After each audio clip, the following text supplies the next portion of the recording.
Hey, good morning, everyone. I'm Mike Beam. I have the pleasure to serve as the Secretary of Agriculture for Kansas. I want to welcome you to the beef sector portion of the 6th Annual Kansas Summit on Agricultural Growth. Today's session, of course, is focused on beef, which is, as you'll learn a little later, statistically, it is a very significant part of Kansas economy. Although our main event this year will be back in person and live next month, we felt like we should continue the practice of having our individual sector breakouts in advance, have it done virtually so that it's convenient for producers and other beef sector stakeholders to chime in and be engaged in what may be identified as the challenges and opportunities for growth of beef, specifically in Kansas. So again, thanks for taking time out of your day, and you'll be prompted on how to ask questions or propose suggestions here as we go along this morning. But thanks again. At this point, I'm going to turn it over to one of our staffers, Suzanne Ryan Numerick. Suzanne? Thank you, Secretary Beam. I'm Suzanne Ryan Numerick, and I'm with the Kansas Department of Agriculture, Division of Agriculture Marketing. We're glad you've chosen to spend a portion of your day with us online today. We will be focusing the next couple of hours on the Kansas beef sector. As Secretary Beam mentioned, the beef sector is important to the state's agricultural economy. According to estimates prepared by the Kansas Department of Agriculture based on the M-Plan economic data model, the estimated direct impact of the beef cattle ranching and farming, including feedlots and dual-purpose ranching and farming sector, is $8.8 billion in output and 382 jobs. Including direct and induced effects, the total impact of the sector on the Kansas economy reaches $14.8 billion in output and 66,789 jobs. An additional model shows the impact of animal, except poultry, slaughtering and meat processed from carcasses on the Kansas economy. These sectors have a direct output of $10.9 billion and account for 18,726 jobs. In total, the sectors contribute $22.4 billion in output and 74,864 jobs. The beef industry is also recognized nationally and globally for raising healthy cattle and producing the beef which consumers demand. In 2020, exports of beef and beef products from Kansas totaled over $1.4 billion and ranked first among states. Beef and beef product exports from Kansas have accounted for between 17 and 19% of total U.S. beef exports for each of the past 5 years. As the global middle class continues to grow, it's expected that the global demand for protein will also increase, adding more value to cattle raised in Kansas. Through February 2021, the U.S. Meat Export Federation estimates that exports have added $327.92 per head in value. The vision of our agency is to provide an ideal environment for long-term sustainable agriculture prosperity and statewide economic growth. Our summit sector sessions provide the platform to entertain opportunities and barriers to the agriculture industry growth for our state. This morning, I just want to go over a few housekeeping items. I know a lot of us are Zoom professionals at this point, but during the presentation portion of the session this morning, all participant microphones are muted by the meeting host. If you have a question during the presentation, please submit it in the chat button at the bottom of your screen. The host will grant permission to unmute your microphone after the presentation portion of the session. We encourage everyone to contribute to the discussion. At any time during the session, when asking a question, please include your name, city, and organization if applicable. Lastly, this session is being recorded and will be posted online. I would like to now introduce the moderator for today's discussion, Dr. Larry Cora. Dr. Cora has served 25 years as the K-State Animal Science and Industry Department Beef Extension Specialist.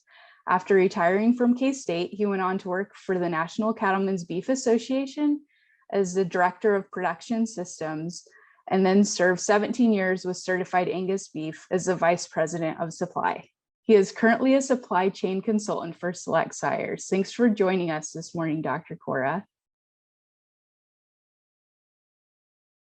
I think you're muted, Dr. Cora.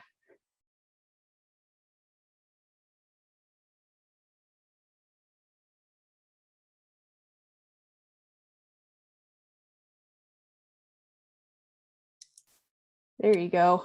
Okay. Well, looking forward to the session. Obviously, beef cattle industry is incredibly important to the state of Kansas. Many of us enjoy being a part of that. And so look forward to the discussion today, and particularly look forward to the presentation that Dr. Townser will make. Dr. Townser is a tremendous asset to the state of Kansas, to Kansas State University. His background is he's a native of Missouri, has been on the staff here for, I guess, the past 11 years, is a very noted participant in numerous conferences around the United States, has presented to numerous governmental agencies in terms of marketing issues in not only the beef cattle industry, but all aspects of the protein industry. And so we're very fortunate to have him share comments today relative to the industry. So Dr. Townser, appreciate you being part of the program today. Well, thank you for the kind words. Particularly, I'll reinforce, I'm from Missouri. So if you're sitting in Kansas and you're from Missouri and people are still kind to you, you always got to highlight that. That is good. I am going to make sure you can see my slides here before we go any further. Make sure we get that. There we go. So Dr. Cora, will you just give me a thumbs up? Make sure you're seeing my slides fine. I can see them. Beautiful. All right. Thank you. So yes, we are Zoom experts, but every single time I like to pause and confirm when we do one of these sessions. But thanks for the kind words. It is a pleasure to be here. Before I dive into this, I will remind all of us, not only is it being recorded, but a PDF of these slides will be available. I'll show you where on my last slide. That link is actually on this first page as well, is our Ag Manager website. For those of you who aren't familiar with it, it's our main extension website for the Ag Econ department at K-State. You'll find a link to these slides. If not by the end of the day, in the morning, they'll be there. So I've titled this Current Look at the U.S. Beef Cattle Industry. Let's look forward. I want to impress on you the need to look forward. And in doing my homework to try to prepare for this session, I pulled up some background on these virtual sector presentations. And as noted, this is the beef focused one, but there's others on other sectors of ag. But a common theme, and I've highlighted here and put in bold and underlined to emphasize it, is the need to move forward for growth. It won't surprise you when you hear me say this, is the beef industry nationwide, this is not a Kansas specific statement, but nationwide, is in the midst of an awful lot of turmoil. Emotions are pretty high. And there's a fair amount of uncertainty about where the industry is going to go in the future. It will go somewhere. I hope it goes forward with a mindset of growth. And I hope that's the case nationally. And I certainly hope that's the case here in Kansas. And I'm going to try to share a few thoughts that I think are key to that and put a summary, kind of a bow tie on that at the end. And then Dr. Cora and I and others will be happy to go further with Q&A when we're done. So in many ways, I'm just going to try to set the stage for that subsequent dialogue. The topics I'm going to hone in on to kind of give us a footing for that exchange are listed here. I don't usually give an outline for my talks, but I think it's helpful for this setting. So I'm going to talk about these 5 different things. We're going to briefly talk about the pandemic shocks. Several of you have heard me do that before, but they're ongoing, and that's important to know where we're at, kind of what we're building from. Then I'm going to hone in on the packing capacity versus fed cattle inventory relationship. Potentially, the most contentious relationship in the industry today is right there, so we're going to talk about that some. I'm going to try to clarify the difference between price discovery and price levels. And then I'm going to hone in on traceability and international trade. Every one of those is relevant in Kansas in lots of different ways. Every one of those is quite complex and economically important. And as you noted in my earlier comments, there's quite a few emotions surrounding each of those. I do my best, and I hope most people that kind of score me view me as doing okay on this front, to let data and information drive my remarks, economic logic to drive my expectations, and the best I can to check the emotion. At the same time, of course, I have empathy, right? If certain sectors are losing money, that's a natural evolution that some operations are going to leave the industry. That's happened for some time. On a personal note, I grew up on a hog farm in Missouri that's no longer there. So I understand that. So I don't want to come across as a cold-hearted economist, but a little bit of it is part of my job is to be data and information driven. And I hope you pick up on that today, as well as efforts I've been in the midst of for months now. So 3 COVID shocks, what are they? The Meat Demand Monitor is a new project here at K-State that I'm going to pull from to make several points. I'm mainly just highlighting this. You can come to this later. It's an ongoing survey effort that's jointly funded by the Beef and Pork Checkoff. It was launched right before the pandemic started. It gives me some unique data to speak to some of these trends, particularly consumer demand trends. And you're going to see that source show up in a few of these slides. The first COVID shock was the push to work at home. The mere fact we're all more comfortable doing Zoom is because we started working at home, doing things like this instead of in person. Partial shift there. Relevance for the beef industry. We started consuming a lot more of our meat products and food in general via the retail channel, buying food to take it home and prepare versus through restaurants. You can see that showed up really, effectively in early March. You guys all know all this, but we're still in the midst of this, undoing this shift. A lot of the strength in the boxed beef price in the last, I'll say 3 months, has had to do with, the pipeline being refilled on the food service side of things. State by state, as we're opening the economy back up, as foot traffic through restaurants and hotels and the like is recovering, we're sort of undoing this shift.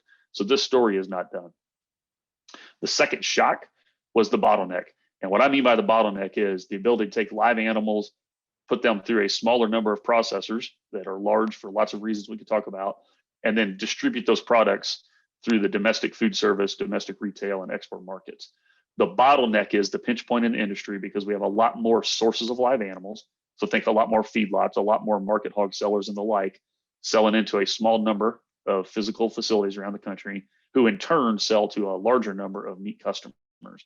You guys know what happened in April and May. I won't repeat that, but I think it's important we remember exactly what happened and take note that it wasn't just a internal meat industry kind of geeks, myself, Dr. Core, and others that, live in this space in various ways. It didn't just impact us, and it didn't just impact the producers and the packers and the others that were day to day, on the ground fighting it. Society took note. So we talked about reduction in available amount of meat in April and May. The term shortage was being used. You can see here, CBS Evening News and Time and so forth. They were, throwing the term shortage around a lot. That's not common in the US. Why is that important? Societal interest in how we produce meat and what our meat production system is, I would argue, has never been higher. Now, it probably was higher on June 1st or so of 2020, but generalize that to where we're at today, it is certainly higher than it was before the pandemic. And I think that's important to keep in mind as we think about where the industry is going to go in the future. And of course, the third shock is the ongoing meat demand evolution. I was 100% wrong the first 2 or 4 months of the pandemic. I was Dr. Bear, very concerned that we're having recessionary type effects by making everybody stay home, and consumer spending was going to go down. And with that, meat demand would go down. That was fully my expectation. That's what I was telling the world. And I'm happy to tell you I was 100% wrong. So consumer demand in hindsight actually was quite strong, but that's because of the unprecedented federal stimulus. In many ways, I certainly didn't predict how much federal aid would go to the average household, and for that matter, to the average ag producer either. That was pretty hard to predict. It was larger than expected, and that boosted consumer incomes to the point that the average person actually had higher income in April compared to the April before, mainly because of government transfer payments. That supported meat. And we've seen lots of signals ever since the heart of that bottleneck pinch point early in the pandemic that the public wants protein. And we're talking beef today, but really it's a protein-wide story. And that's really good. If the public doesn't want protein, the growth opportunities for any state that's in the business of producing protein aren't nearly as attractive. So we can't lose sight of that either. All right, second thing I want to touch base on is this notion of packing capacity. So the capacity to harvest live animals, turn it into edible meat products, hides and offal and the like, versus fed cattle volumes. And there's a lot of different components to this. For those of you who want more on it, I've included 2 links here. The first time I dove into that at the request of a governmental body was there in Topeka, actually, the end of March. So the Kansas House Ag Committee asked me to come in. I spoke about it there. You can watch the YouTube link if you'd like on that. And then more recently in DC for the US Senate Ag Committee, we talked about it again. I would call this relationship, packing capacity versus fed cattle inventories. And I'm talking in aggregate for the country at the moment, not any one state or certainly a county or region of a state. That relationship is probably the most important and contentious today. it's going to evolve, and I want to impress on you how and why it's evolving. So I borrowed this slide and I used it particularly in that Topeka talk back in March. This comes from Cattl Facts. So for those of you that also get Cattl Facts information, you've seen a version of this chart before. Their December 2020 long-term outlook included it, and it's their best estimate over time, as well as projecting for the upcoming 4 years and the balance of 2021. What is this relationship between our ability to harvest animals and the number of animals in the U.S. cattle industry? Even more narrowly, this is the fed slaughter capacity on a Monday through Friday normal operating basis. There's a bold black line at 100%. The way to interpret this is values above 100, and please note 2020 is the extreme version of that, is where we have too many cattle relative to capacity. We basically have 12% more cattle in 2020 than we could have harvested, per our estimates here, on Monday through Friday. So how did we pull that off? We ran Saturdays hard, right? And we did double shifts the best we could and all those kind of things. But a consequence of that, along with other economic factors, is when you have that relationship where you have more cattle than capacity effectively, then you have a wider differential between beef, or think box beef, and cattle, or think fed cattle prices. So that gap gets wider. Whether you talk marketing margins or price spreads, there's different ways to quantify that. But regardless, that monetary difference grows in that situation. We've seen that time and time again, and that's certainly been the case in the last couple of years. Conversely, if you're below 100%, and please note that was the case for every year before 2016, and I would attest that if this chart went back 3 decades, it was that way for a long time. We've had a lot of capacity in the industry relative to herd size. Most of the capacity was built 70s and 80s with some updates over time, but the core of it is decades old. In those prior years, we had too much capacity relative to cattle, and you had the opposite relationship. So that differential between beef, box beef, and fed cattle prices was narrower. That's important to recognize. I have ongoing evolution on top of this slide.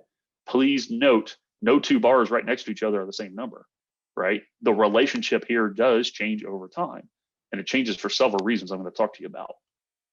But before I highlight that, there's another distinction that during the pandemic in particular is really important to appreciate, is this notion of physical capacity being different than operational, or some will use the term available capacity. And I'll use a simple example. There's 4 large plants here in the state of Kansas. A rule of thumb that floats around is they can process in normal times maybe 6,000 head a day.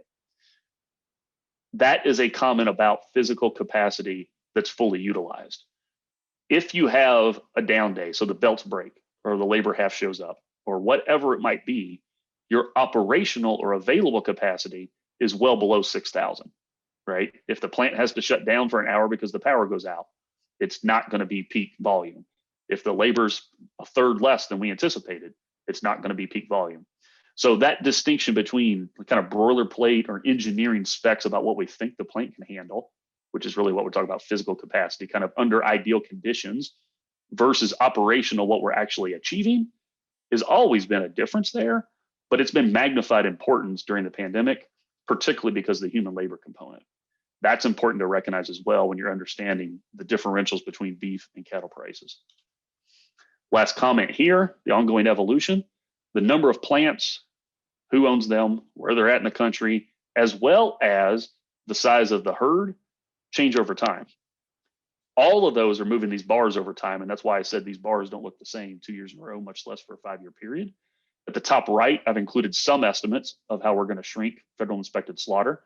Notice that it's talking about 800,000 head fewer slaughtered in 2022 than there was 2020. So if you stop right there and we didn't change capacity at all, but we try to run fewer cattle through it, that's going to pull these bars down. So get closer to a quote unquote equilibrium from that alone. Meanwhile, I think we're all aware there's a lot of talk and chatter and some formal announcements of additional capacity coming on board.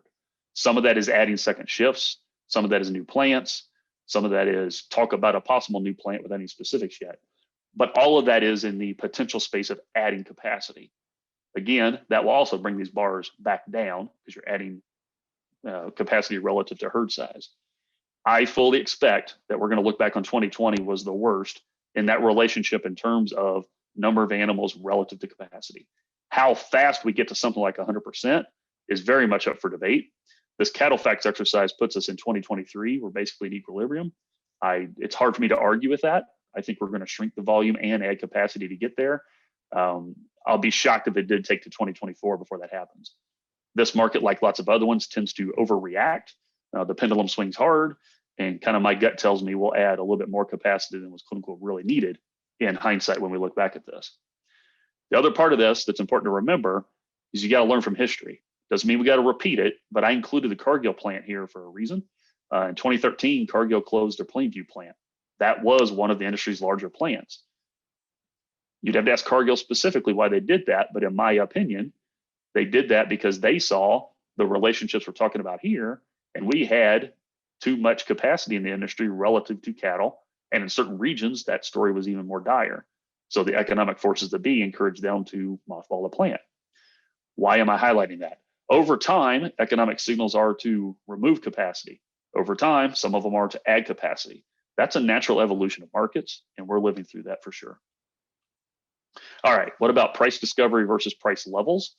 It's hard to talk about this and not come across as a lawyer / economic geek that's trying to lose everybody in terms. So I don't want to do that. I'm going to try to summarize this in a jargon-free way. Price discovery is the process of buyers and sellers. And for today's discussion, think somebody that's at a feedlot selling fed cattle versus a buyer who works for a packer. They work together to come up with a transaction price. Okay, they agree upon a price. That's a price discovery activity. If I walk onto a new car lot and we negotiate a price, we're doing that as well. We're discovering the price right there because I'm a potential buyer talking to a potential seller. The price levels, however, are determined by supply and demand forces. So they're not driven by any one buyer or seller.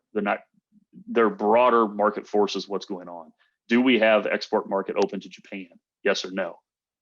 Do we have food service pipeline being refilled because California is opening back up to business? Yes or no? Those kind of market forces show up in the price level determination and really aren't price discovery things. Why this is relevant is a confusion around discovery versus levels is prevalent. And as a bit of a historical comment, that confusion tends to be elevated when we're at a point where livestock prices are lower. So interest in price discovery, quote unquote, it's really price levels, shows up when price levels are low. I've included an example. Some of you might know Dr. Ward. He was a longtime economist, actually has a degree from K-State, but he was at Oklahoma State for a long time. Here's a piece from 2001. So 20 years ago in the Beef magazine, trying to make this distinction. Cattle market was pretty low then. He was highlighting that. We've been making this distinction for decades as academic economists, but the real world interest in it only really shows up when farm gate prices are lower. That's just political reality. It's not just my opinion that improving price discovery itself will not change price levels. Okay, that's not popular for those that are trying to sell cattle that are concerned about price discovery, but that itself will not assure any higher price level, even though I think some folks believe that. And this isn't just my opinion, because no one person's perfectly right. So this is important to note, but I've included a link here to several of my colleagues around the country. There's a link to the piece. There's a lot of related information in this fact sheet. If you haven't seen it, I encourage you to go open it and at least browse it. But I think it's fair to say most livestock economists like myself around the country would say improving price discovery itself is not going to change the market price level. It just helps us get a better level of confidence around that price level. And there's many sound reasons our industry's evolved the way it has. The punchline is we don't negotiate as many cattle via spot traditional markets as we did 30 years ago. But what is lost on a lot of folks is the bulk of that change actually happened before 2012. So I included here one chart that goes back to 2012 is why I'm saying that. The blue line is the national share of negotiated fed cattle. Please note, for the vast majority of the time, it hovers between 20 and 30%. And that variation between 20 and 30% has been present since 2012. It's important to note this without giving formal models and even geeking out more. There are certainly individual years during that span from present day going back to 2012 where fed cattle prices were quite high and several times when they were quite low. I think it's misleading and dangerous to associate those price levels with any comment about the percent of cattle we're negotiating without control for other things, such as packing capacity relative to herd size, aggregate demand, and the like. What about traceability? I was asked to speak on that, so I'll do that briefly. There's certainly a lot of commentary about the general public, consumers wanting to know more about where their food comes from. I 100% agree with that, but I think some relative context is also important. A lot of that commentary is exactly that. It's commentary. Some in the public will pay more to know where their food's been and so forth. A lot will say they want to know and not pay more. So that distinction we got to be careful with. And you need to get your arms around that before you do a business model if there's not real demand for it. And relative importance of traceability and exactly what its role is what I want to impress on you. So here's a chart again from this Meet Demand Monitor effort here at K-State. Every month we peg the relative importance of 12 different things. I call them protein values.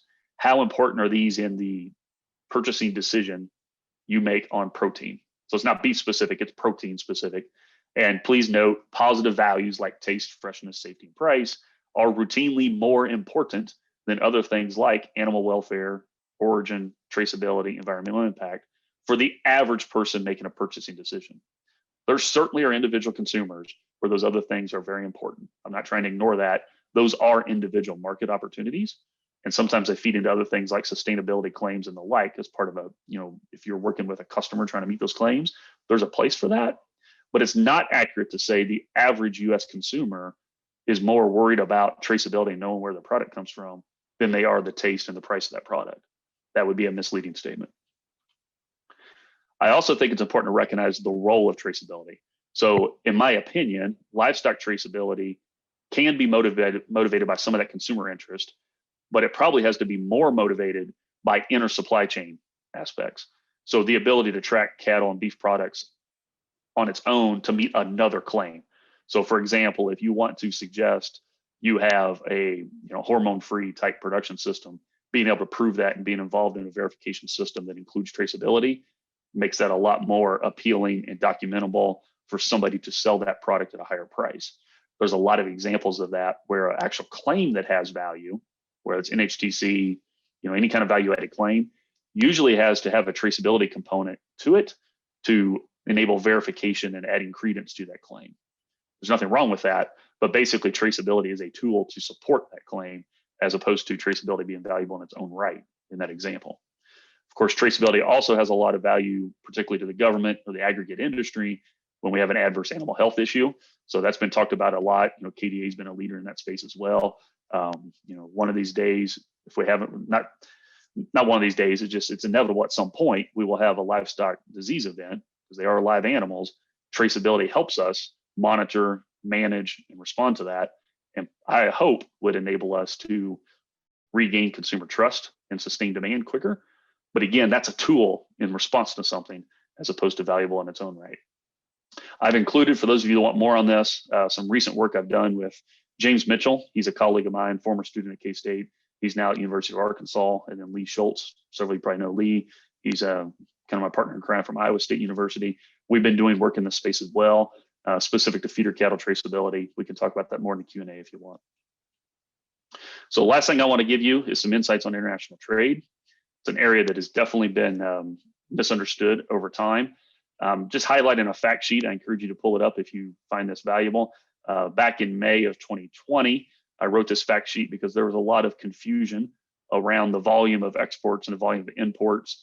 Back to my earlier comment about societal interest in meat production, those particularly outside of the meat industry were asking questions, if our production at home is being disrupted, why are we still exporting? What's the role of imports and the like? So I tried to give a overview, historical data from USDA based overview of these trends. So you pull this fact sheet up, you'll get a lot of pie charts and the like from that. I was looking at 2003 versus 2019, purposely looking pre-COVID to give us some context. And here's just one way to summarize some of the things that are in that fact sheet. Please note as you go down, you've got, left to right, not down, left to right, 2003 versus 2019, and then I just put the percentage difference on my far right with this column. You can see that domestic production has grown, exports have grown quite a bit, and imports have grown some. You can read the specific numbers, but we export a little over 3 billion pounds, and we import a little over 3 billion pounds. Of course, they are different products from different countries, but compared to the base back in 03, export growth has been much stronger. Now, 03 was the year that involves a BSE event and the like is part of the reason for that. But I want to impress on you first and foremost, there has not been large changes in imports during this period of time compared to the growth in exports. Domestic beef disappearance, the amount that stays at home and is consumed, has been roughly flat, about 1%. How does all that happen? How does that add up? Well, our population's changing. So the population has grown. You can see there's about 38 million more in the US population per these comparison these 2 years. That is one of the bigger changes, right? 13% larger population over this period of time corresponds with less amount of meat per person, but not in aggregate, but per person being consumed here in the States. So we went from about 65 pounds back in 03 to USDA estimates about 58. This is where you got to hit pause and be careful. You know, some people say statistics can be used to tell any story you want. If you cherry pick one number, you can mislead an article real fast. So it would be accurate to say domestic per capita consumption fell by 11%. That would be an accurate statement. It would not be accurate to say the US consumes less beef in 2019 than it did 03. Per person versus total is an important distinction. What does this mean in terms of percentage or how dependent the industry is on exports and imports? You can see I've included that around here. And those are volume statements. We've been in this 10 to 11.5% of production being exported and imported for some time. I fully expect in the years ahead, as long as politics and international relations allow it, that will continue to grow exports. And specific to Kansas, I think that's definitely an opportunity. You can see the role of exports has grown between 03 and 19. The role of imports is basically flat. So now I want to put a bow on this, and I'll kick it back over to Suzanne and Dr. Corey here, is please remember the whole point of these virtual sectors is to move forward for growth. And my last slide is I'm going to try to make a summary comment that touches on various aspects I've thrown at you here. I sincerely believe that Kansas does have a valuable opportunity given its unique stage. Within the US industry, Kansas is on the very short list of states that has a commercially viable seed stock, cow-calf, stocker, feedlot, and packer segment. Very few states have all the above. The opportunity to keep that and let some of them be effectively net importers. So what I mean by that is, for example, our feedlot industry is a net importer because we put more cattle through our feedlots than we raise within our own state. Certainly the stocker industry is a net importer. Understanding exactly how that plays out and how, for example, the southeastern states are feeders into that system for us is really important. It's not new, but it's really important. And it gives Kansas an opportunity that not other states have. However, the opportunity won't be realized if we don't do some additional things. And one of them is I encourage us to have a business-friendly approach. I've said it's got to be required up here. Some of you've heard me say this in other webinars. The mentality about how to approach business is really important. And I'm gonna give you a specific example. If you approach business saying, I want 100% of whatever's out there. So 100% of a $10 bill will give you $10 versus you go into business saying, I'm willing to partner with others, but I realize I have to share. We're gonna work together to grow the economic pie. And I might only get 10% of what we grow. But if we grow instead of to $100 because we partnered, we have a pie of $1,000 to share. You could go home with $100, but somebody else goes home with 900. Business friendly, open to partnering is essential in my mind. Pun intended. I'm using the term essential for a reason. If we kind of hunker down, pretend we're going to put up concrete walls and just work within Kansas in this example, you very closely get to the 100% of the $10 bill. You're not going to really grow if you take that kind of mindset. So an approach that recognizes exactly how and why the Kansas cattle industry, the Kansas beef industry collectively works with other states and frankly with other countries is really important. We got to be open to that. That also relates to my final point, forward-looking approach that is motivated to align your effort with consumer demand signals. I like to highlight, we send all our beef products through one of three channels: domestic food service, domestic retail, or export. We don't send the same product to each of those. Simple example is the Tonser household doesn't eat beef tongue and liver. That tends to be exported, right? There's a lot of value in the fact it's exported, and you don't ask Tonser's household to pay for it because we wouldn't pay nearly as much as a household in Japan. It's a real simple example. But there's similar ones between retail and food service. There's a lot of business opportunities aligning production with those different channels, and we need to recognize those distinctions and keep that in mind as well. So I implore us to look forward, be business friendly, recognize that's going to require partnerships. The opportunities are largely outside the state, just given the size of the population in Kansas and the like, and we got to recognize that. So I've probably thrown enough chatter at you. I'll throw it back and mute myself for a moment. Thank you. Thank you, Dr. Tonser. That was a great presentation. We do have one question so far in the chat for you. I think you touched on this a little bit, but as you talk about the retail prices for beef, we have someone that's saying the price is nearly doubled. Can you speak on why the prices are so high right now? Yep, happy to respond to that. So my response, and this is in the media, and half of my attention with the media in the last, I'll say at least month, has been on related questions. Almost everything we're buying is going up. That is not unique to beef. So a lot of the chatter is around lumber before those prices have come down, but almost every supply chain in our society is working through challenges as the COVID either created or magnified. In the space of meat protein, we have increased the cost of converting live animals into meat. That's the reality of what's occurred. That is a core reason why you have a wider wedge between wholesale or retail meat prices and live animal prices. That's embedded in those questions usually. That higher cost is we're paying more to get workers to show up. It costs more from a PPE type perspective and the like just to run the plants.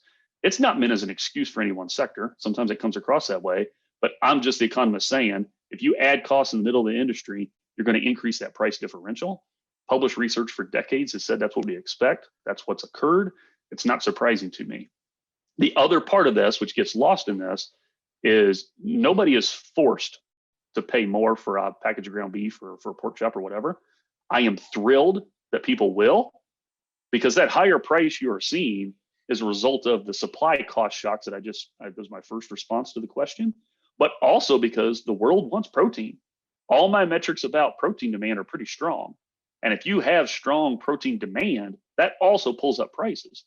It's the same thing like if me and Dr. Cora went to go buy a new car today, we can't negotiate the same because the supply side of those is down. But if we both wanted it, there's nothing wrong with us paying $1,000 to Honda more than they ask. Those are markets at work. I might have to pay $1,000 more to get it instead of him. That part of it is actually a demand story where I wanted it. So a higher price in itself is not a bad thing to the extent it reflects stronger demand. So there's higher cost production and stronger demand that are part of those higher prices that you're seeing at the retail shelf.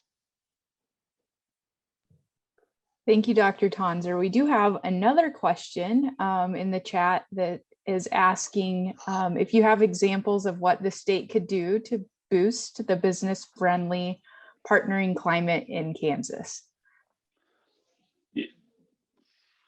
Yeah, it's easy to find things not to do. So I think you have to convey you honor past deals. Some will say tax incentives and the like are part of that. I think that belongs in the broad list of things to talk about, right? So a tax incentive to build on our side of the border compared to another state usually comes up in those discussions. But I honestly think having a reputation as a state that is business friendly will help you find the labor to run your facility, is going to be somewhat stable in its rules and regulations and not change them after a company or companies make an investment in your state. That just assurance has a lot of value today. And I think some states are viewed as a more safe place to pour concrete than some others. And I think sustaining that reputation or building it is really important. That may not sound like an economist answer, but I think just having some higher comfort that we're not going to make it harder to do business once you put concrete in the ground is really important. And in many ways, I think that's just as important as a tax break on the front end. Thank you. And that's kind of one of our goals, to learn about, what it takes to grow the sector in our state. So thank you for that. I'm not seeing any other questions in the chat, so I don't know if this is a good time for an introduction to Dr. Cora and see if he has some ideas on how to grow the beef sector in our state. Dr. Cora, you're muted again. Okay. There we go. There you go. All right. Excellent comments. And I concur on this being business friendly.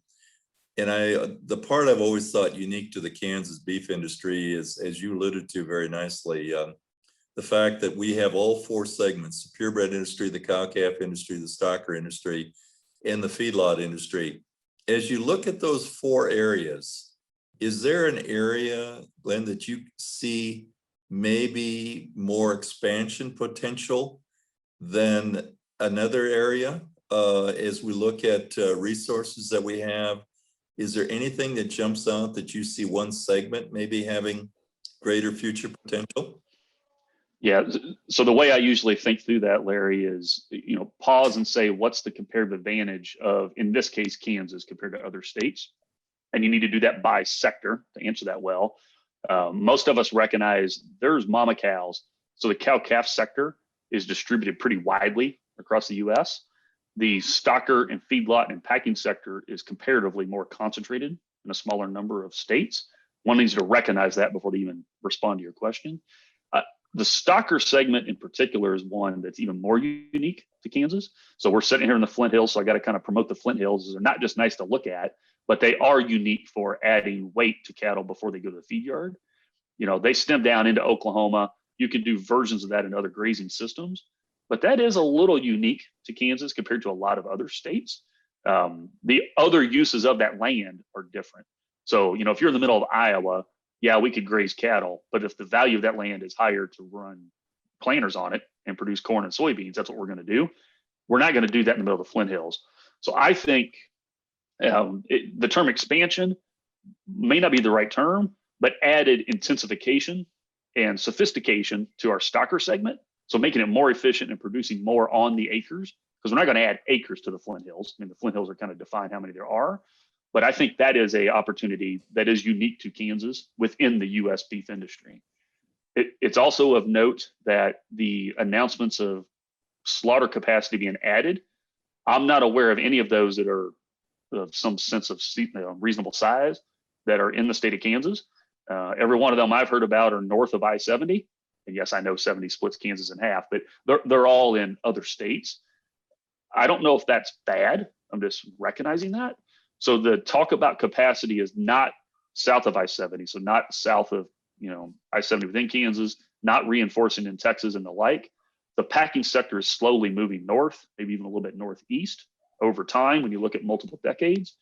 I think we need to keep that in mind as well, because if we expand our feedlot industry a lot, but we don't have parallel expansion of packing, then you got to recognize you're going to be working with Nebraska or other states more in a different way than the past. That's doable, but I'm talking through the list with you here, Larry. I think stocker backgrounding segment is the one that's the most unique, strongest comparative advantage, something to think seriously about, kind of doubling down on. I totally agree with you. And I'm actually going to make a comment relative to the dairy industry here in a little bit, but I'm curious before I make that comment, Glenn, one of the things with the new plant coming into Dodge City, there's a lot of speculation that we'll see the dairy industry grow in Kansas in terms of number of cows, milking cows. Potential implications of that to the beef industry? Any comments you'd want to share relative to maybe that if that expands in Kansas? Obviously, that's an economic benefit from a dairy standpoint, but probably implications to the beef industry. So potentially, we add some more consistency in our beef products. And I'm not the meat scientist here, so I get myself in trouble real fast. But my general understanding is the beef products we get from a Holstein tend to be a more consistent set of products, lot over lot over time. There is economic value in consistent products, especially for meeting food service specs and the like. So I see that as a potential opportunity. So if the beef and cattle industry with the dairy side, beef, cattle, dairy cattle can work together and we get some of the perks of consistency, that could be good. My pause all the time is the feed conversion economics of a Holstein animal are different with $8 corn versus $3 corn. And what is going to be the future of grain finished claims with animals that aren't converting quite the same and the like. There's always a pause when I talk about how much should we want or expect the dairy industry to expand. But I think the potential positives are steady flow of cattle that are more consistent beef products compared to other regular beef systems. But we got to be aware of a little bit more sensitive to the economics in feeding. So the conversion rates and the like are magnified as I understand them. So I think it's going to occur. to answer your question, I think we're going to have more of that, not just in Kansas, but for the country as a whole, as one way to sustain larger beef production volumes. So we got to get a little more comfortable with it. Expand on that just a little bit and share some thoughts. Certainly comment. As we looked at one of the changes in the dairy industry with the advent of sex semen, but also the change in terms of the packing industry resistance to the straight Holstein steer and certainly the Jersey steer. One of the things that has transpired is the use of beef semen and in the future, maybe even beef embryos to the magnitude that we're projecting that we'll see about 2 million of these beef on dairy cross cattle here in the 2020, 2021 window. And that's going to grow. I think there's a lot of speculation that could get to 2.5 to 3 million in terms of those crosses. If you look at that production system and go back to your comments on the stocker phase and the potential to grow, one of the areas in the way that that calf is handled is they come out of the calf ranch and then go into a growing program and ultimately the feedlot program is I think there's a real opportunity for somewhere in the United States, and Kansas maybe needs to be that place to really be the area that expands stocker production or growing those calves as they come out of a calf ranch at 300 pounds to where the feedlot industry would like them at 600, 700 pounds. So that may tie in very closely to your comments, Glenn, in terms of a stocker phase growth that could possibly occur. So it could, and one of the questions has been added here. Thanks, Carol, for the comment about workforce availability. And I'll generalize that a little bit for this specific point. Taking care of lightweight dairy animals is probably fairly labor intensive. Again, I grew up on a hog farm. I understand taking care of younger animals is different than ones that are closer to finished weight. That is a generalized comment you can make here. The more hand holding, the earlier they are. The Kansas industry would have to figure out, do we have the workforce to do exactly what you just laid out?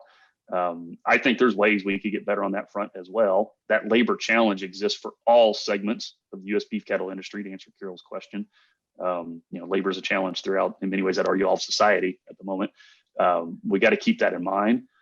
But I think Kansas is positioned for leveraging the stocker, which is really the forage base that I think is going to be in the Flint Hills we don't use for anything else, is what drives that statement. And the national growth in the Holstein presence that you're alluding to, maybe that's a match that we're going to see more of here in Kansas. The numbers you're alluding to are maybe 1 in every 15 cows would be tied back to dairy. Maybe that's going to grow to 1 in 10, right? That's embedded in those kind of rough projections. If we have a roughly 31 million beef cow herd, that gives us into the feedlot segment is where I'm jumping to there. 1 in 10 isn't enough to change the eating experience for everybody. And I'm highlighting that because I think we'd have very careful, intentional routing of the products that come from beef, dairy, crossing, and the like to put them in certain market channels. And we may not see those same products in front of you and I at the average grocery store. So those different market channels, the business relationships about export versus domestic food service and retail, got to be kept in mind about if we do something unique to align the dairy industry. I think there's ways to do that, but the partnerships are the dairy, the feedlot, actually the dairy, the stocker side, the feedlot, the packer, and the beef customer. They all got to recognize we're now dealing with something that's half dairy, and that can be done, but that's multiple segments that got to line up their business interest. The other one I'd be curious for you to comment on, and it's hard to almost bring this up right now because we just had 6 inches of rain in Manhattan. So when we talk about water, we got a lot of water floating around the town right now. But if you look at implications of water availability, one of my concerns in terms of agriculture in general has just been the whole water availability area, the impact it could have. Any thoughts in terms of ramifications, again, of water availability relative to the beef industry? Thoughts that you would have, Glenn? Yeah, I don't know if I have a deep comment, maybe a reflection over time. So the drought that was in the Southern Plains, so 2012, 2013, for those that have better memories than me, that hit Texas particularly hard. And that was relevant because Texas is a major cow-calf state. So there was lots of talk about how much we're shrinking the herd, which led to 2014 higher prices, and like we've all been down that path. But that was, drought is by definition, right? A lack of water is a specific event of that. That was in many ways part of the trigger for that Plainview plant closing and the latest of those changes. And a lot of the fed cattle part of the industry has moved north and east. So I did a piece for Meeting Place in the middle of that. So I don't remember if it's 2013 or what it was. I could find it when we're done if somebody's interested. But we tried to draw what we called a heat map. So what was the center of the feedlot industry, given lat longe of different things in the center of the fed cattle processing industry and the like, in, I don't remember, some year in the 90s versus in 2012, 13. And it was moving towards Omaha. The center wasn't Omaha, but visually in your mind, see that dot moving from Amarillo towards Omaha. In many ways, Larry, I think that was a water availability, concerns about local number of cows in Texas and the like, all part of that story. I'm not a weatherman. I can't tell you what's going to happen in the next 20 years, but we may not be done with that evolution, that the cattle are moving north and east, partly following the water and the feed grains. I think we're still in the midst of that. So Southwest Kansas may go from being the center, north and south, to a little bit more of the southern edge of our fed cattle, part of the industry. And that's okay. I'm not saying it's wrong, but I think that is evolving as we speak.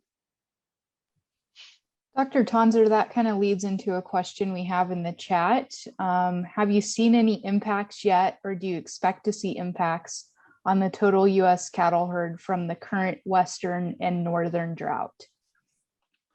So the total number of cows being sent for cold cow slaughter is up compared to prior years, but one has to be careful and not assign all that to drought. Where we're at in quote unquote the cattle cycle, average profitability in the cow calf industry, coupled with volatility of your calf prices and the like, some of those interest in shrinking the mama cow herd probably aren't just drought. So I think we're pulling down the herd a little bit, both because of just timing, market forces, and the drought. That's what I'm trying to make clear there. But we are seeing some of that. But it's really important to recognize, I would still call that regional. So, I'm happy to say that Kansas, I'm sure there's counties that are more concerned about water than we are today after 6 inches in Manhattan. But collectively, Kansas is actually looking better on that front than it did 2 months ago. It's my understanding of those drought monitor maps and the like. That's important to keep in mind. And a lot of other states kind of here and east. Notice I didn't say to the north because the Dakotas still have challenges, but here and east are in pretty good shape. And a lot of the mama cows are in various states. So we're not changing the aggregate number of the calf crop a lot yet. But if you were selling, if I operated in California, I'd be very concerned, of course. But when I'm talking about aggregate for the industry, the US industry that is, I would say the impacts have been fairly small so far.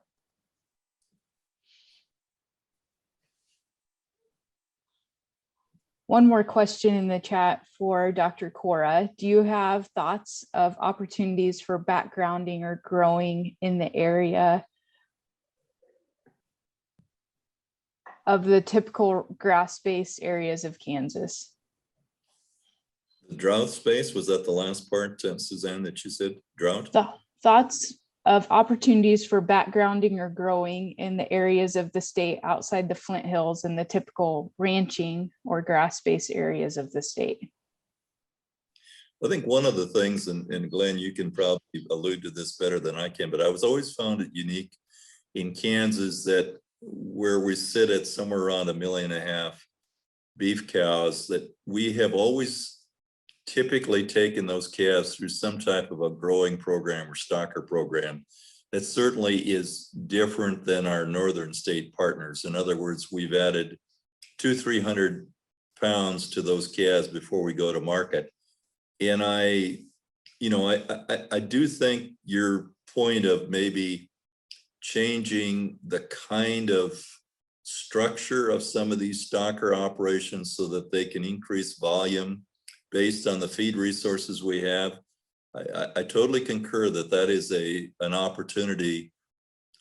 And I think whether it's probably not on grass necessarily, but in some type of a confinement program, it may be taking advantage of some of the crop residues that we have that can be more extensively used, even though there are limitations of using those with stocker cattle compared to cows. And as I said, if the dairy industry expands in Southwest Kansas, then I think we have an opportunity in that area to see stocker yards develop that are capable of handling these lighter weight calves and taking them basically to that 600-700 pounds that the feedlot industry is looking for, probably based in most of those cases on unharvested feedstuffs, whether they're roughage or grain. So if I was to see an area that I think could expand, I'd almost say maybe that western half of the United States, but I don't want to exclude, there's a huge dairy population north of us as you go up the I-29 corridor. And certainly that would present some opportunities for Northeast Kansas as well as Eastern Kansas in general. So I think that is truly a growth area for the state and an opportunity. So Suzanne, may I add to this? So remember, I'm still a K-State employee, and because of that, I got to highlight another thing that I'm biased. I give you that disclosure as long as you know that. The state of Kansas is fortunate to have the expertise it has at K-State. I'm not talking me, I'm talking other sectors here. So, Dr. Blasi leads the Stocker unit. There's the annual Stocker Field Day, which is quite unique in the national industry. So that's an example of leadership. Dr. Owensby, which several here will probably know, has decades of work on how we can get the most use out of the Flint Hills system. What we have today in terms of more prevalent double stocking in the Flint Hills and the like is one of those versions of more intense, management of that land than we had, say, 50 years ago. I'm not the man that's bright enough to tell you exactly what those changes are going to be, but I'm trying to highlight there's quite a few folks at K-State that work in that space. And I'm optimistic some of those will lead to some changes, enhancements, maybe new processes like double stocking that we didn't have in the past that will help us basically accomplish what Larry and I are getting at. Exactly what that looks like isn't, this geeky economist really can't tell you what that is, but I think there's economic forces there. They're going to be some of that bait. And I think some others at K-State are, I hope, going to develop some of those systems or make our current ones more efficient. And Susan, I'd add to that comment, one of the things that I've always marveled, I'm not a Kansan, is the entrepreneurial skills of people in this state. If you look at the development of the feedlot industry, you look at the things that Glenn is alluding to in terms of double stocking in the Flint Hills and all the things that have transpired, the entrepreneurial skills of people in this state are tremendously unique. And I think that's one of the positives as we look at potential for industries like the beef industry growing. Thank you for those comments. I appreciate that. And we'll note there are some K-State faculty on this Zoom session, so don't be shy if you have something you want to share. We certainly welcome that. Well, and to reinforce that, this is going to sound like a second effort at a plug. I don't really try to plug it this way, but I recognize Kansas is unique compared to a lot of other states that it has a strong land grant that has maintained a commercial ag presence. I'll be the first to tell you we could do things differently, and there's some things at K-State I'd like to change, right? I am that guy as well, but that is a resource that's within the state that I hope helps the U.S. beef cattle industry going forward. I'll remain optimistic that now this is K-State Research and Extension can, but importantly for today's discussion, growth going forward, a lot of other peer states that are major players in the beef cattle industry don't have the same resource. So that's another comparative advantage. As long as both sides work together and we leverage that, I think that could be helpful going forward. Well said.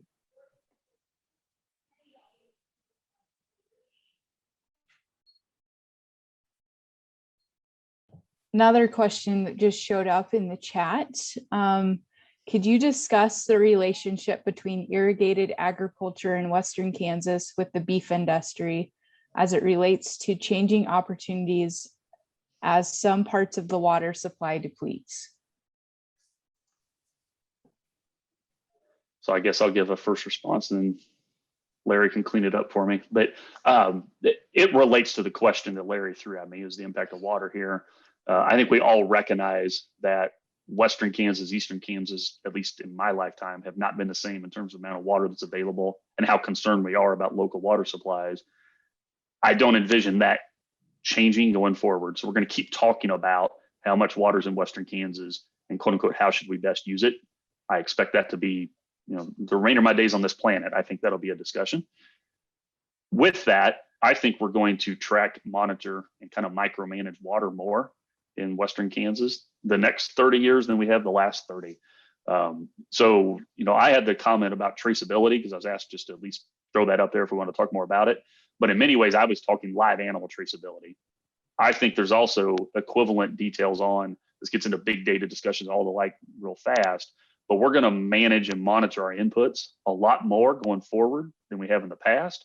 And water is one of those in particular that I think we're going to do a more focused job to make sure we're using it well, wasting less of it. And at some point, as water becomes a more precious commodity, we'll make even more breakthroughs to make that management even better. So that's not unique to beef cattle. That's relevant for all of ag in Western Kansas. If you believe water is going to become a more limiting resource, we're going to track it, put a price on it, and it'll be a more important input, whether we're talking corn, beef, dairy, whatever. I think that's the reality for at least half of the state going forward. Just to add to that, I think whether we're talking water from rainfall or whether we're talking irrigation, I've always felt in Kansas, because of the length of our growing season, but also the kind of cropping and forage production system that we've got, there's a great opportunity for companion crop utilization. And we actually have some excellent research going on at K-State in that area. Things that I, some cases, can't even pronounce or know anything about those crops, but they present some opportunity for grazing potential, whether it's stocker or cows, that I'm not sure we fully utilize. And I think the whole area of companion crops, as it relates to depending on water availability, if that's irrigation or if that's just rainfall, I think there's some real opportunities to expand production in this state through the greater use of companion crops. And there's some nice data being put together. I'd certainly encourage people to look at that. Well, and Larry, I think that's well said and on point. And I'm gonna go back to a boring example that fits in that a little bit, is most of us recognize grazing wheat is still a component of beef production. And that's an annual decision. Do we want to graze it or not? And then you got the second decision, how long do we leave the cattle on, right? That's something that everybody's in that business makes that decision every year. Well, as we get tighter or micromanage water more, I think we'll even approach that decision differently. So you get credit for the water growing the wheat, and then we get some beef pounds out of it, is very different than we grow corn somewhere else and we feed it to the cattle separately. Exactly where does the water get counted and who gets credit for that and the like, I think is going to be part of those discussions more in the future. And here in Kansas, because we do graze wheat, that's going to be part of our discussion in the beef industry.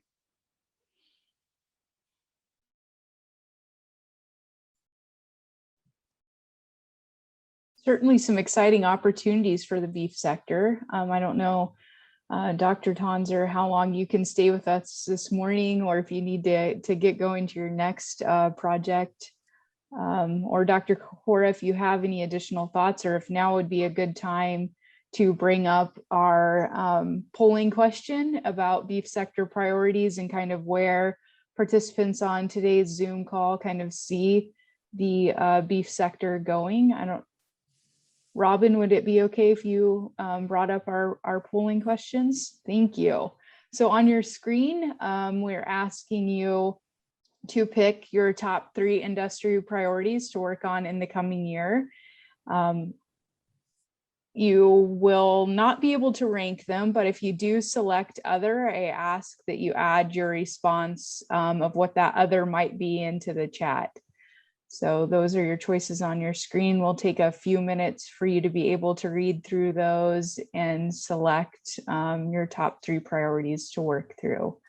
Again, those are market and industry-driven traceability system, workforce, continued industry-led proactive social media about beef production, addressing the lack of processing capacity and marketing systems, implementation of action items and the vision for the future of water supply in Kansas, immigration reform, establishing Kansas as a top choice for high quality beef and cattle genetics for export, simplified permitting requirements for farm vehicles, and then other.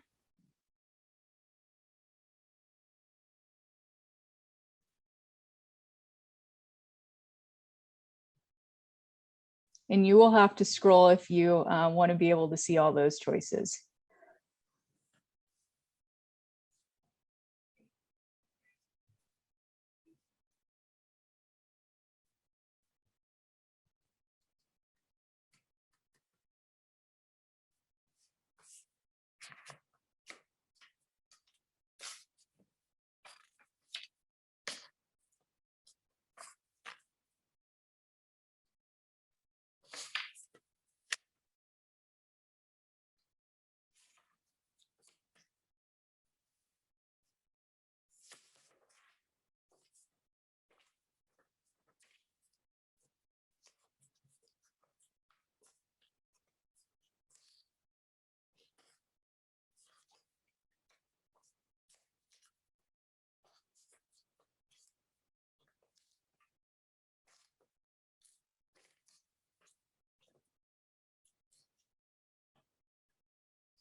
we'll go ahead and give you one more minute to submit your selections there.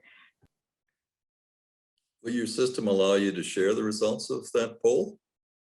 Yeah, we'll share those when we're done. Okay. And once we stop the poll, you won't be able to select anymore. So.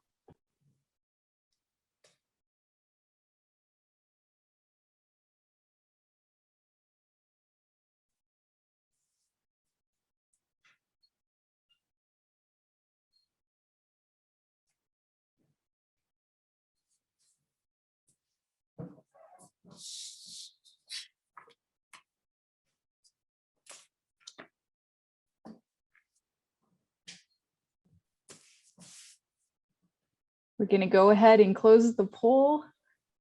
We'll see what you guys. All right, so you'll have to scroll again, but it looks like workforce need is the top priority for the folks on the call. Then we have a few that are quite close. So federal immigration reform, processing capacity, and then traceability is pretty high up there as well. So I don't know, Dr. Cora, if that kind of prompts any further discussion on your part, but that's kind of how we'll lead the next year and action items that we work on in the beef sector here at KDA. Just a comment, and I think Glenn alluded to it as well. I think the labor issue is certainly in agriculture in general, and Kansas is not immune to that. The labor issue is clearly an issue that anything that can be done to foster availability of workers in the state is going to be key to agriculture growth and the beef industry growth. And to reinforce that more, my opinion, a lot of that is partnering with other states and groups to help do that at a national level. Because that, as said, it's not unique to Kansas, not unique to beef cattle industry. Yeah, it's a challenge that's probably existed my whole lifetime.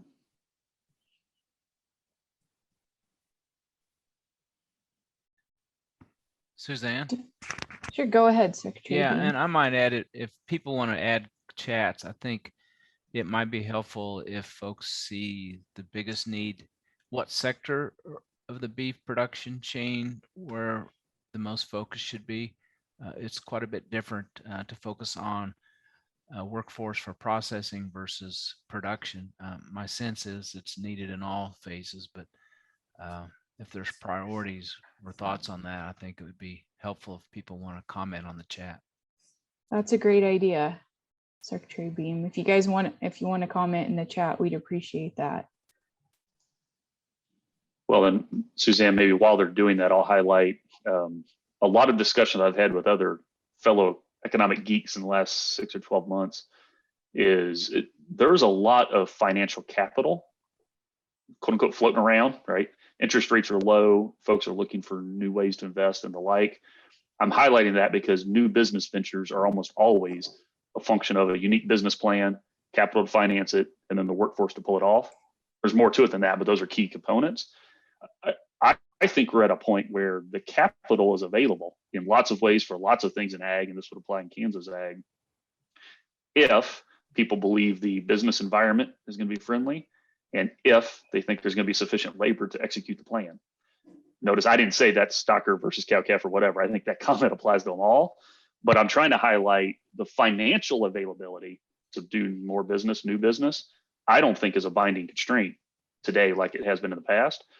And that in turn means the labor constraint is the one to tackle in some ways. So, yeah, we do have a question related to that in the chat about what role would automation play in beef processing, and is that an area for attention in this process? So in this beef sector document, should we be addressing automation? yes, That's a good answer. Short and to the point. But I also have to note it's not new. So the industry has been trying to, right, displace labor with capital investments for a long time. The value in doing that has been magnified a lot in the last 18 months. So I think the collective effort to do that has grown, but the interest in automating things in a meat processing facility has been there for a long time, right? So it's not a magic bullet that we're going to automate stuff tomorrow because the industry's been working on it for a while. I'm optimistic we're throwing enough more resources at it that we'll get some breakthroughs. And I hope we do, because I think the world's better off if we do that. But it's important to note, it's not like we just started doing that in May of 2020. Sure. We did talk quite a bit this morning about labor, and I do have a colleague on this Zoom session, so I kind of put him on the spot. But Russell Plashka is doing some neat activities with younger students to get them kind of exposed to potential career paths in agriculture. So I asked if he would share a little bit about some of the immersion activities he's planning. Go ahead, Russ. Thank you. Sure, you bet, Suzanne. And just kind of echo what everybody says, labor is probably the #1 issue when we talk to business and industry and farmers and ranchers.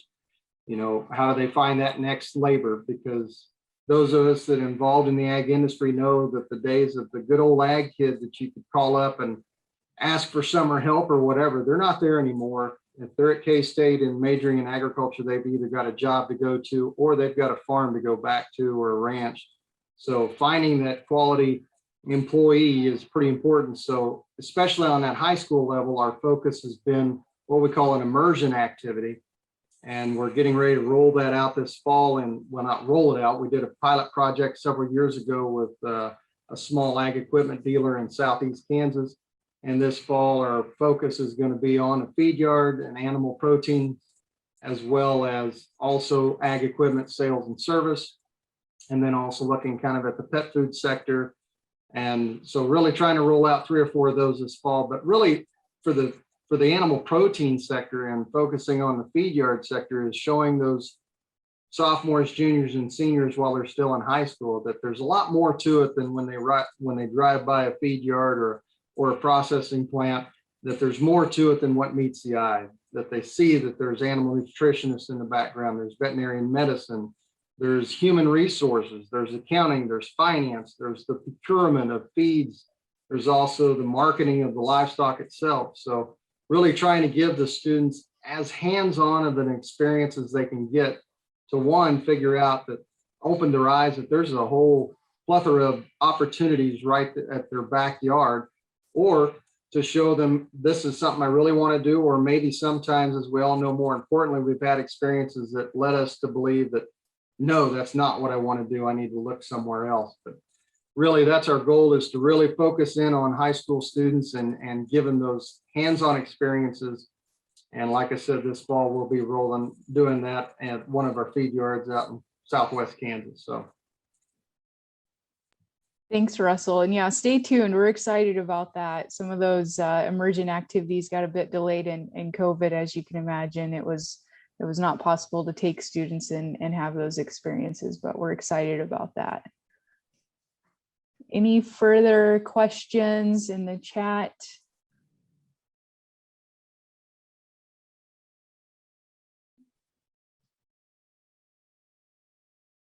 Really appreciated the dialogue and the questions that have been submitted, and really like this process of sort of diving a little deeper into the beef sector. It's one that I certainly love, and a lot of Kansans are involved in and love as well. So Suzanne, to keep it light, let's hope that love is matched with some success on the football field and basketball court at K-State. That's right. A lot of people excited about the upcoming football season. We were noting the new hotel in Aggieville is already sold out for some of those first games, so that's a good sign.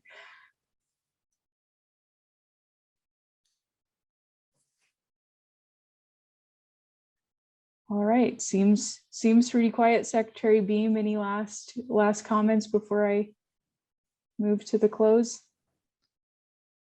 No, if somebody has some thoughts after this, please let us know. But this has been very helpful. All right, with that, I might move to the closing portion of the ag growth sector this morning. We appreciate everyone's participation. As we noted at the beginning, a recording of the webinar will be posted at agriculture.ks.gov/summit in the next week. We do hope you're planning on joining us here in Manhattan for the in-person session on August 26th. You can register for that session in the next on the Summit webpage as well. Before you go, I wanted to highlight the second year of the Kansas Department of Agriculture's Ag Heroes and encourage you to submit nominations for individual, family, or business in Kansas agriculture that you feel provided a notable contribution to the agriculture industry or the community as a whole this year. The nomination period is open and will close on August 13th. The nomination instructions can also be found at www.agriculture.ks.gov/summit. Thanks, everyone.